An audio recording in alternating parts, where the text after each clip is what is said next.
आप लोग SSC GD के अगले क्लास में हम लोग आज पढ़ेंगे सम संख्याओं के बारे में। पिछली क्लास में हमने वास्तविक संख्या तक पढ़ा था और आज हम आपको बताएंगे सम संख्या क्या होती है। सम संख्या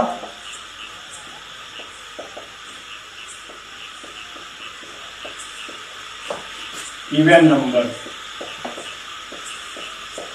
इवन नंबर्स, ऐसी संख्याएं जो दो से पूर्णतया विभाजित हो जाती हैं उनको हम क्या कहते हैं? सम संख्याएं कहते हैं। जैसे 2, 4, 6, 8, 10, 12, ये सारी की सारी संख्याएं कैसी हैं? सम संख्याएं हैं। अगर बड़ी संख्याओं में चेक करना हो कि ये कि वो संख्याएं सम संख्या कैसी है, तो सिर्फ आपको ये चेक कर लेना है कि उन संख्याओं के इकाई के स्थान पर यदि 0, 2, 4, 6 और 8 आता है तो चाहे इतनी भी बड़ी संख्या वो रहेगी उसको हम क्या कहेंगे? उसको हम सम संख्या कहेंगे, इवन नंबर कहेंगे। इसके बाद की जो संख्या है वो विषम संख्या, विषम संख्याएं, ऑड नंबर्स, ऐसी संख्याएं जो 2 से डिविजिबल नहीं होती हैं या पूर्णतः विभाजित नहीं होती हैं उनको क्या कहते हैं? विषम संख्याएं कहते हैं। जैसे 1, 3, 5, 7, 9, ये सारी की सारी संख्याएं कैसी हैं? ये विषम संख्याएं हैं, क्योंकि इनमें से कोई संख्या 2 से पूर्णतः विभाजित नहीं होगी। अगर मान लो बड़ी संख्याओं में हमें चेक करना है कि वो संख्या विषम है या नहीं, तो क्या करोगे? अगर उन संख्याओं की इकाई के स्थान पर 0, 2, 4, 6, 8 नहीं आता है तो उनको हम बोलेंगे कि वो संख्या कैसी है?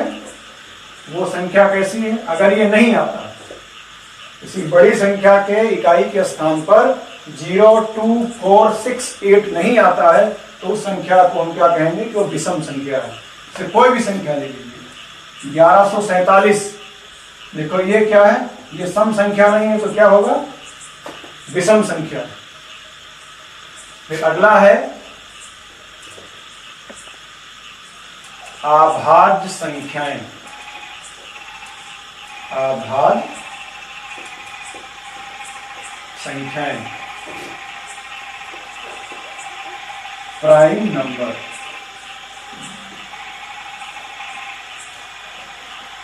अभाज्य संख्याएं क्या होती हैं? ऐसी संख्याएं जो खुद से विभाजित हों या 1 से हों तो उनको हम क्या कहेंगे? उनको कहेंगे हम अभाज्य संख्याएं। उनको क्या कहेंगे? अभाज्य संख्याएं कहेंगे। जैसे 2 है, ये खुद से विभाजित होगी और 1 से होगी। 3 है, 5 है, 7 है, 11 है। ये 2, 3, 5, 7, 11 ये ऐसी संख्याएं हैं जो या तो खुद से या 1 से पूर्णतः विभाजित होंगी, इसलिए इनको हम क्या कहेंगे? अभाज्य संख्याएं कहेंगे। यहाँ एक प्रश्न बन सकता है कि सबसे छोटी अभाज्य संख्या क्या है? यहाँ एक प्रश्न पूछा जा सकता है कि सबसे छोटी अभाज्य संख्या क्या है? तो आपका आंसर क्या होगा? 2 है, 2 है। उसके बाद में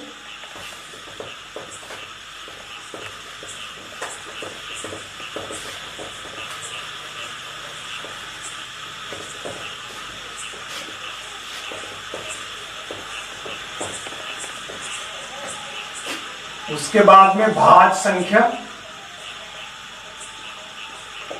भाज्य संख्याएं,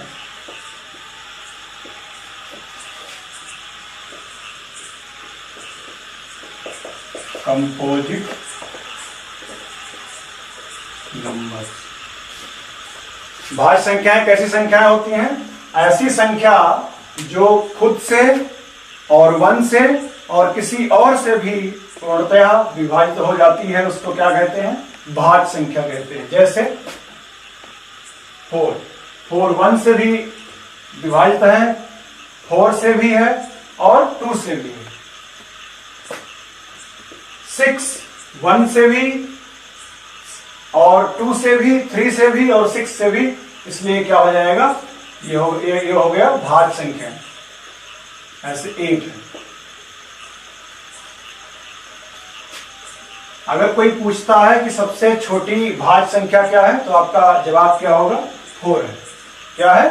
4 है। इसके बाद हम आपको बताएंगे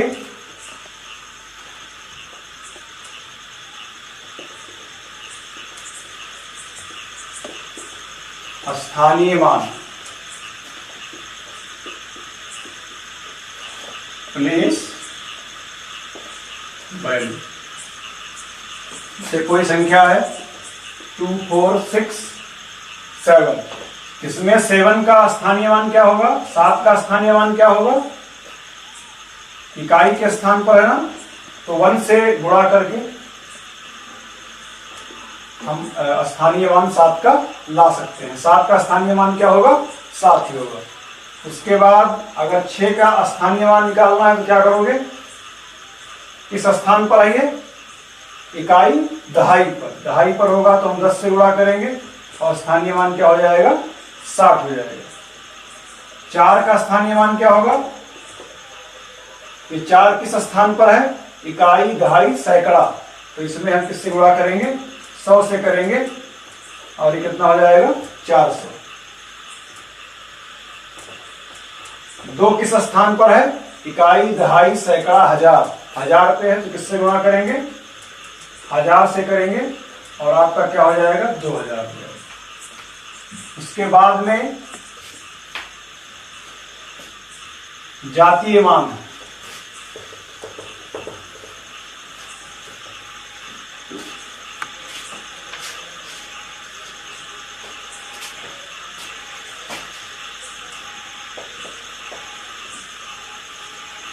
जातीय मान, इसको हम क्या कहते हैं?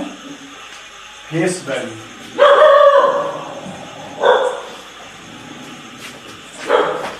फेस वैल्यू जैसे 2, 4, 6, 8। 2, 4, 6, 8 में अगर 8 का जातीय मान निकालना होगा तो इसका 8 का जातीय मान क्या होगा? 8 ही होगा। और 6 का जातीय मान क्या होगा? 6 ही होगा। और 4 का जातीय मान क्या होगा? 4 ही होगा। और 2 का जातीय मान क्या होगा? 2 ही होगा।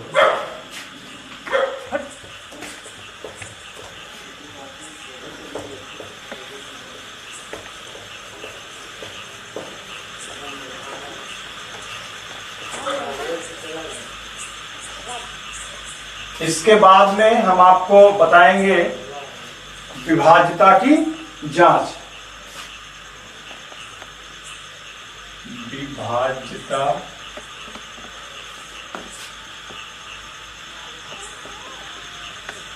की जांच।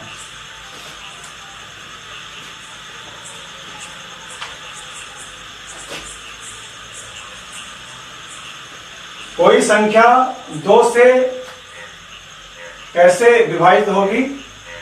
जिस संख्या के अंत में 0 होगा, 2 होगा, 4 होगा, 6 होगा और 8 होगा, वो संख्या क्या होगी? वो संख्या 2 से पूर्णतया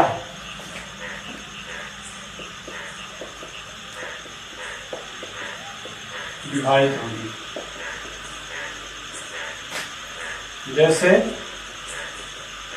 देखो ये कट जाए, ये विभाजित है, चाहे इतनी भी बड़ी संख्या होगी, उस संख्या के अगर इकाई के स्थान पर 0, 2, 4, 6, 8 है तो वह संख्या क्या होगी? 2 से पूर्णतया विभाजित होगी। दूसरा है, कोई संख्या 3 से तब कटेगी या विभाजित होगी, जैसे मान लो हमें चेक करना है कि ये छोटी संख्या लेकर हम आपको बता रहे हैं। जैसे मान लो ये देखना है कि ये संख्या 3 से विभाजित है या नहीं है, तो क्या करेंगे? इन दोनों का हम योग ज्ञात कर लेंगे, इन दो संख्याओं का। कितना आया? 9। अगर योग 3 से कट जाएगा तो पूरी संख्या 3 से कट जाएगी। ऐसे बड़ी कोई संख्या ले रहे हैं, जैसे मान लो 17, 28, तो हम क्या करेंगे 1 + 7 + 2 + 8 कितना हो जाएगा 10। कितना हो गया? ये भी क्या है, ये जो योग आया है ये भी क्या है 3 से कट जाएगा, तो पूरी संख्या 3 से कट जाएगी।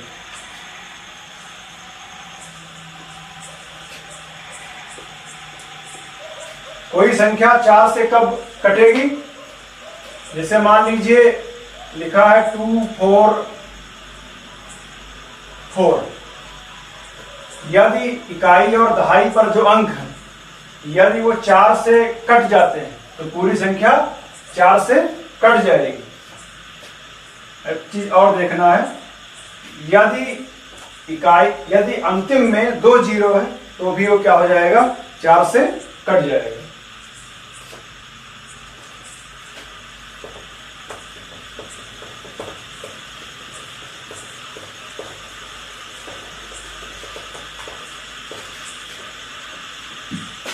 पांच से चेक करेंगे, 5 से कैसे कटेगा? जिस संख्या के अंत में 0 या 5 होगा वो संख्या 5 से कट जाएगी। जैसे देखो 5 है, छोटी संख्या लेकर हम बता रहे हैं आपको। 5 है, 5 के अंतिम में क्या है 5 है, तो आप जानते भी हैं कि 50 25 5 से कट जाएगा। और देखो ये भी 5 से कटेगा। तो कहने का मतलब ये है कि जिस भी संख्या के अंत में 5 या 0 होगा वो संख्या क्या होगी 5 से कट जाएगी। उसके बाद 6 से चेक करने में जो संख्या 2 से और 3 से दोनों से विभाजित हो जाएगी वह संख्या क्या होगी 6 से भी विभाजित हो जाएगी। जैसे 36 है, 36 है, ये 2 से भी कट जाएगा। क्यों? क्योंकि इसके अंत में 6 है। यह संख्या 3 से भी कट जाएगी। क्यों? क्योंकि इन संख्याओं का जो योग है 9 है, तो ये 9 3 से कट जाएगा ना, तो पूरी संख्या भी 3 से कट जाएगी। तो ये जो 36 है 36 है वो 2 से भी और 3 से भी पूर्णतः विभाजित है, इसलिए क्या होगा 6 से विभाजित होगा।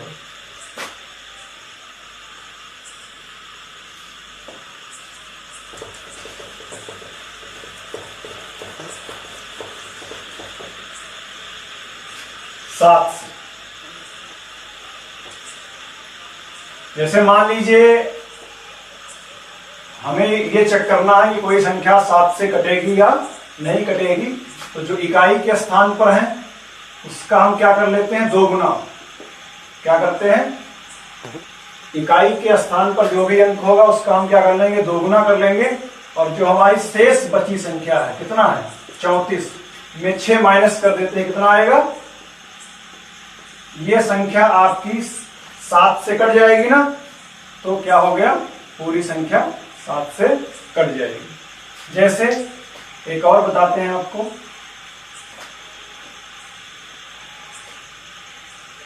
देखो ये हम ये चेक करेंगे कि 345 7 से कटेगा या नहीं कटेगा। तो जो इसमें क्या करते हैं इकाई के अंक को दुगना करते हैं, 10 आया, और जो शेष बचता है इकाई के बाद जो बचता है उसमें हम ये क्या करते हैं, जो ये आया है क्या कर देंगे माइनस कर देंगे, और कितना आया ये 24, जो कि 7 से नहीं कटेगा, तो ये संख्या 7 से नहीं कटेगी।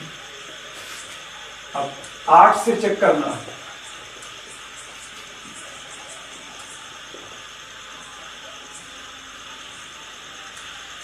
कोई संख्या है उसको हमें देखना है कि 8 से कटेगा कि नहीं।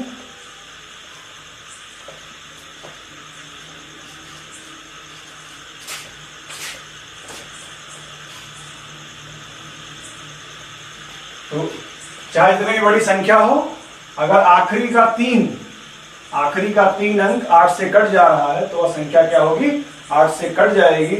अगर आखिरी में 3 जीरो है तो भी क्या होगा वो 8 से कट जाएगा। 9 से क्या होगा? 9 से जैसे मान लीजिए दिया है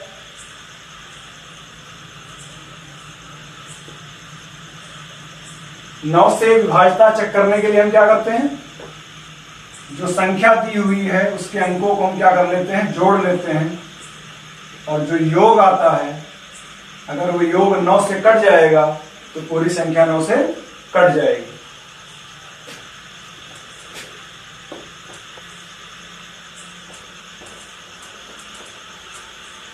दस से जिस भी संख्या के अंत में 0 होगा वो संख्या क्या हो जाएगी, 10 से कट जाएगी, चाहे इतनी भी बड़ी हो।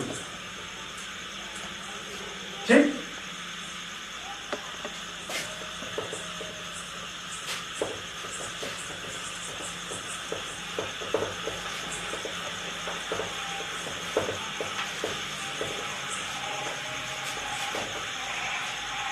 अब हम चेक करेंगे 11।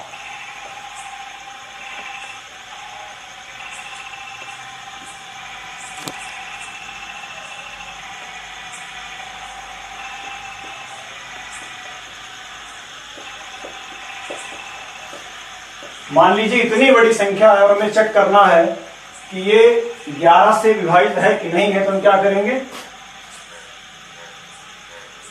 सम स्थानों पर जो अंक है उनका योग ज्ञात करेंगे। तो सम स्थानों पर क्या है, देखो हमारा 7 है, फिर 8 है, फिर 9 है, फिर 7 है, फिर ये सब सम स्थान है। ये सब क्या है, सम स्थान। इनका योग कितना होगा, 7 + 8 + 9 + 7 + 5 कितना हो जाएगा ये, 8 × 7 = 15, 15 × 5 = 20, 20 × 7 = 27, 27 और 9 27 9 36। और इसके बाद विषम स्थानों पर जो है उनको भी देख लेंगे। 1 + 2 + 1 + 5 + 6 ये कितना है, 6 × 5 = 11, 11 × 1 = 12, 12 × 3 = 15। सम स्थानों पर जो भी अंक थे उनका हमने योग ज्ञात कर लिया, और विषम स्थानों पर जो भी अंक थे हमने उनका भी योग ज्ञात कर लिया। अब ये देखते हैं कि इनका अंतर कितना आता है। इनका अंतर, यदि इन दोनों योग का अंतर 0 या 11 से कटने वाली कोई भी संख्या आएगी तो ये क्या होगा, 11 से कट जाएगा, अन्यथा नहीं कटेगा। तो दोनों योग का जो अंतर यहाँ आया है, क्या आया है, 21 आया है, जो 11 से नहीं कटेगा, इसलिए संख्या 11 से नहीं है।